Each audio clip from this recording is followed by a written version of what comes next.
जय श्री कृष्णा, राधे राधे।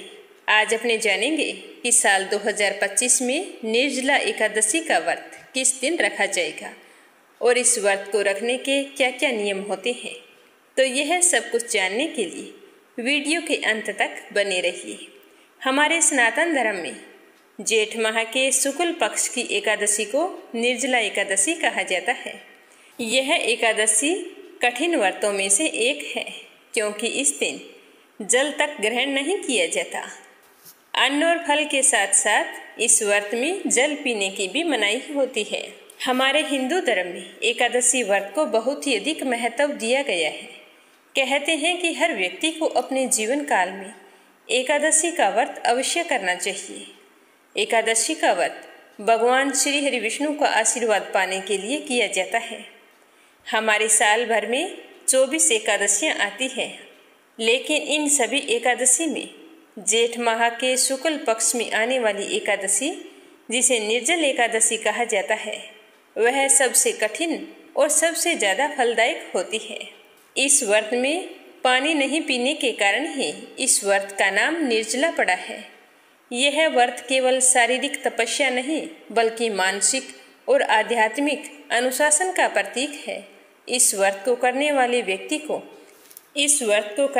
व्यक्ति के अंदर पूरी श्रद्धा होनी चाहिए। इस व्रत को प्रेम पूर्वक और पूरे श्रद्धा भाव से करना चाहिए। पौराणिक कथाओं के अनुसार इस व्रत को सबसे पहले भीमसेन ने किया था, जो अपने भोजन प्रेम के कारण अन्य एकादशी का व्रत नहीं कर पाते थे। लेकिन जब उन्होंने इस निर्जला एकादशी व्रत के महत्व को सुना, तो उन्होंने पूरे विधि विधान से एकादशी का व्रत किया। तो उन्हें सिर्फ एक निर्जला एकादशी का व्रत करने से पूरे वर्ष भर की सभी एकादशियों के पुण्य फल की प्राप्ति हुई थी। इसीलिए निर्जला एकादशी को भीमसेनी एकादशी के नाम से भी जाना जाता है। निर्जला एकादशी के नियम कठिन होने के साथ साथ फलदायक भी होते हैं।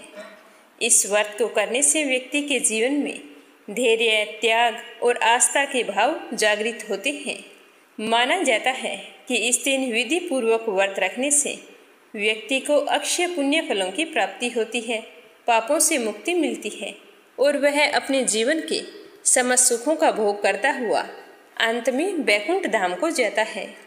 अब की बार साल 2025 में निर्जला एकादशी का व्रत 6 जून शुक्रवार को रखा जाएगा। इस व्रत में जल पीने की मनाही होती है, लेकिन कई बार ऐसी परिस्थितियां होती हैं जिसके चलते हम जल का प्रयोग कर सकते हैं। व्रतधारी व्यक्ति को पूजा के समय 3 बार आचमन करना होता है, जिसमें थोड़ा थोड़ा जल लिया जाता है। अगर कोई व्रतधारी अस्वस्थ है या अत्यधिक कमजोर है, तो उसे थोड़ी सी मात्रा में जल पीना धर्म सम्मत माना गया है। लेकिन कहते हैं कि ऐसा करने से व्रत का पूर्ण पालन तो नहीं माना जाता, लेकिन नियमों के चलते अपने शरीर के साथ कोई भी लापरवाही नहीं बरतनी चाहिए, क्योंकि भगवान प्रेम के भूखे होते हैं। अगर हम सच्चे मन से भगवान श्री हरि विष्णु की पूजा करते हैं और व्रत रखते हैं, तो भी हमें उनका आशीर्वाद जरूर प्राप्त होता है। तो पूरे दिन पानी के बिना नहीं रह सकते हैं, तो हमें सिर्फ इतना ध्यान रखना चाहिए कि शाम को सूर्यास्त होने के बाद जल नहीं पीना चाहिए। और जब भी भगवान को जल अर्पित करें, तो थोड़ा थोड़ा जल ग्रहण करते रहना चाहिए।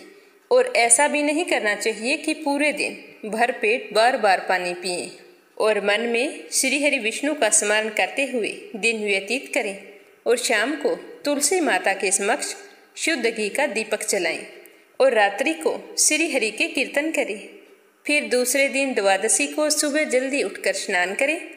उसके बाद भगवान श्री हरि विष्णु, तुलसी माता और लक्ष्मी माता की पूजा अर्चना करके व्रत के पारण की कथा सुने।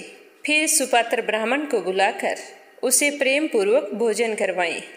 फिर ब्राह्मण देवता को सामर्थ्य के अनुसार दान दक्षिणा दें और उनका आशीर्वाद प्राप्त करें। प्रसन्नचित मन से ब्राह्मण देव को विदा करके उसके बाद श्री हरि विष्णु से पूजा पाठ में हुई भूल चूक के लिए क्षमा मांगे और अपने व्रत का पारण करें। पर व्रत में एकादशी के दिन और द्वादशी के दिन सूर्य भगवान को अर्घ्य जरूर दें। और व्रत कथा भी एकादशी और द्वादशी दोनों दिन सुननी चाहिए। ऐसा करने से हमें हमारे व्रत का पूरा पुण्य फल मिलता है और भगवान का आशीर्वाद अपने भक्तों पर सदैव बना रहता है। तो ये थी छोटी सी जानकारी निर्जला एकादशी व्रत को लेकर। उम्मीद करती हूँ कि आप सभी को जरूर पसंद आई होगी। भगवान आपको सदैव सुखी रखे। जय श्री कृष्ण। राधे राधे।